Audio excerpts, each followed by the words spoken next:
News and IAS. आज का topic है रुपए की गिरती हुई कीमत डॉलर के अगेंस्ट। सो अभी न्यूज़ क्या है कि अभी रुपी जो है वो डॉलर में लगभग 90 रुपए पहुंच गया था। आजकल में एक दो पॉइंट ऊपर नीचे हुआ है, बट नॉर्मली मोटा मोटा रुपी जो है वो 90 पहुंच गया है डॉलर में। तो जैसे रुपी का दाम घटता है, इंडिया में बहुत सारी बातें होना स्टार्ट हो जाती हैं कि क्या ये इकोनॉमिकली निगेटिव साइन है, इसका ओवरऑल भारत की अर्थव्यवस्था पे क्या प्रभाव पड़ेगा। तो हम इसको डिस्कस करते हैं एकेडमिक पॉइंट ऑफ व्यू से।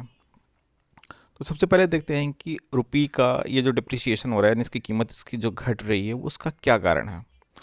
तो इसके कुछ मोटे मोटे कारण ये हैं कि एक तो जो इंडिया और यूएस के बीच में भी एक काइंड ऑफ ट्रेड वार चल रहा है, और जिसमें अभी कोई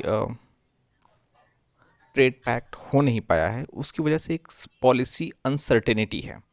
तो जो इन्वेस्टर्स हैं वो कहीं ना कहीं से अपना पैसा इंडिया की मार्केट से पुल कर रहे हैं, यानी खींच रहे हैं अदर मार्केट के लिए। अभी जो पिछले 6-7 महीने में जिस तरीके का फ्लो हुआ है, तो उसमें बहुत सारी जो फॉरेन पोर्टफोलियो इन्वेस्टमेंट था इंडियन मार्केट में, वो यहाँ से वापस चला गया है। उसकी वजह से क्या हो रहा है कि इंटरनेशनल मार्केट में रूपी चूँकि डॉलर जो है वो इंडिया मार्केट से जा रहा है, तो अगर डॉलर वापस जा रहा है, इसका मतलब यहाँ पे डॉलर की कमी हो रही है और रुपये की अधिकता हो रही है। अभी नॉर्मल इकोनॉमिक्स है कि अगर कोई चीज़ कम होगा और कोई चीज़ ज़्यादा होगी, तो जो ज़्यादा होगी उसकी कीमत घटेगी, जो कम होगी उसकी कीमत बढ़ेगी। तो इसलिए डॉलर बढ़ रहा है रुपये के अगेंस्ट। अब जो ये एफपीआई पुल हो रही है, उसका उसके क्या क्या क्या मेन कारण है। तो उसमें से एक मेन कारण ये है कि इंडिया और यूएस के बीच में जो थोड़ा इशू चल रहा है, उसकी वजह से पॉलिसी अनसर्टेनिटी है। उसके अलावा दूसरा कारण ये है एक मेन कि जो डेवलप्ड कंट्रीज़ हैं उनके अंदर अभी इंटरेस्ट रेट बढ़ा है। तो चूँकि वहाँ पे जब डेवलप्ड कंट्री में हाई इंटरेस्ट रेट होता है, तो वो जो फॉरेन पोर्टफोलियो इन्वेस्टर्स होते हैं वो वहीं पे इन्वेस्ट करना प्रेफर करते हैं, रेदर देन कि वो डेवलपिंग कंट्री जैसे इंडिया है यहाँ के शेयर मार्केट में रिस्क लें। तो ये दूसरा रीज़न है। तीसरा क्या है कि कहीं ना कहीं से अभी जो ओवरऑल जो वार सिचुएशन है, या इन सब के बीच में डेवलप जो कंट्रीज़ हैं उनके पॉलिसी चेंज हो रही है, ट्रेड वार हो रहा है। तो उसमें क्या हो रहा है कि बहुत सारी कंट्रीज़ में अभी उनको लोकल इन्वेस्टमेंट करना पड़ रहा है। जैसे यूएस ने बहुत जगह कह दिया है कि अगर आप यूएस में इंडस्ट्री लगाओगे तभी आपको एक्सेस मिलेगा मार्केट का। ऐसे अदर कंट्रीज़ भी कर रहे हैं।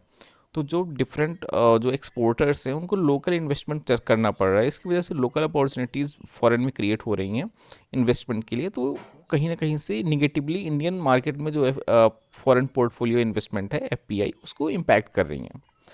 और जो ओवरऑल सप्लाई चेन है, जिस तरीके से यूएस की पॉलिसीज़ हैं, उससे जो डॉलर है उसकी वैल्यू बढ़ रही है, तो ऑब्वियसली वो निगेटिव इम्पैक्ट रखती है इंडिया की करेंसी पे। अब इसका ट्रेड डिफिसिट में क्या इम्पैक्ट होगा। तो देखिए, ट्रेड डिफिसिट में क्या होगा कि एक्चुअली ये अगर रुपये की कीमत घटती है, तो इंडियन एक्सपोर्ट को ये फ़ायदा करेगा और इंडियन इंपोर्ट को ये नुकसान करेगा। अब मैं एक्सप्लेन करता हूँ कैसे।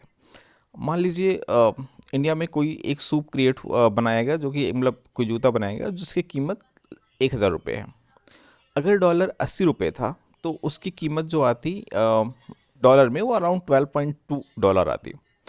अब अगर डॉलर 90 हो गया है, तो उसकी कीमत आएगी 11.1। इसका मतलब क्या है कि $1 की कीमत अपने आप रुपये के डिप्रिसिएशन की वजह से उसकी कीमत $1.1 घट गई।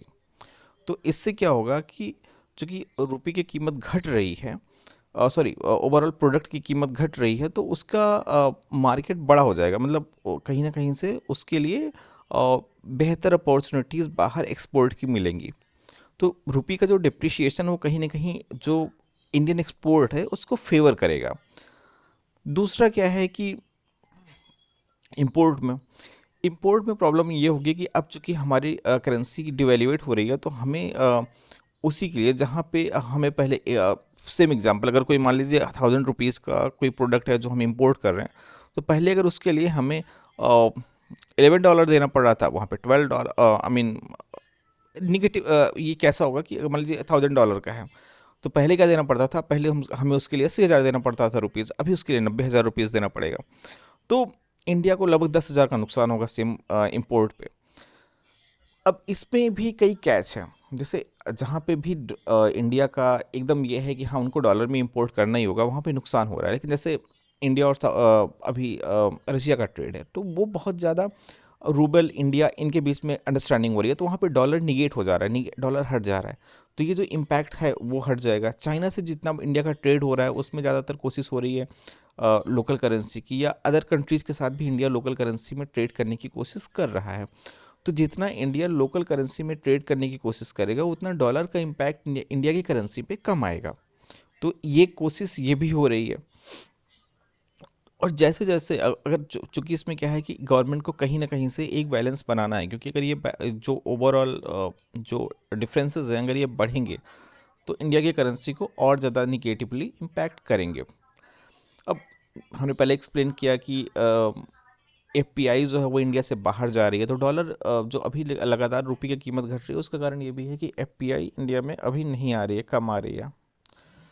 एफडीआई आउटफ्लोज एंड रिपैट्रिएशन, वो हमने पहले डिस्कस किया कि इंडिया में जो एफडीआई है वो डिफरेंट कंट्रीज़ के डिफरेंट जो वहाँ पे अभी लोकल पॉलिसीज़ हैं या जैसे ग्लोबल ऑर्डर चल रहा है उसके वजह से जो एफडीआई है वो आउटफ्लो कर रही है इंडिया से, और सॉरी एफपीआई आउटफ्लो कर रही है और एफडीआई उतना आ नहीं रही है, फॉरेन डायरेक्ट इन्वेस्टमेंट हो नहीं रहा है। तो चूंकि डॉलर की कमी हो रही है इंडियन मार्केट में, इसलिए रुपीज़ जो है वो रिलेटिवली कम होता जा रहा है। अब इसमें आरबीआई क्या कर सकती है? आरबीआई ये कर सकती है कि उसके पास जो डॉलर स्टोर्ड है तो वो डॉलर को रिलीज़ कर सकती है मार्केट में। तो उससे क्या होगा कि आरबीआई डॉलर कैसे रिलीज़ करेगी? सपोज आरबीआई ने $1 मिलियन रिलीज़ किए तो उसके रिलेटेड जितना रुपी होगा उसको वापस वो अपने डॉलर में अपने ब्रैकेट में पुल कर लेगा आरबीआई। तो रुपी की कमी हो गई, डॉलर की अधिकता हो गई। लेकिन इसमें भी एक कैच है, आरबीआई एक लिमिट से ज़्यादा यहाँ पे इंटरवीन नहीं करना चाह रहा है। उसका कारण ये है कि इंडिया की इन्फ्लेशन कहीं ना कहीं कंट्रोल में, यानी महंगाई इंडिया में कंट्रोल में है, तो वो आरबीआई की वरी है नहीं। और आरबीआई इस टाइम पे जब इंडिया के एक्सपोर्ट के लिए ऑलरेडी चैलेंजेस हैं तो उसमें आर्टिफिशियली इन जो आरबीआई है वो अपनी कंट्री की जो करेंसी है उसको ओवर वैल्यू नहीं करना चाहता, क्योंकि जितना ही करेंसी ओवर वैल्यू होगी तो वो कहीं ना कहीं एक्सपोर्ट में उसको नुकसान होगा।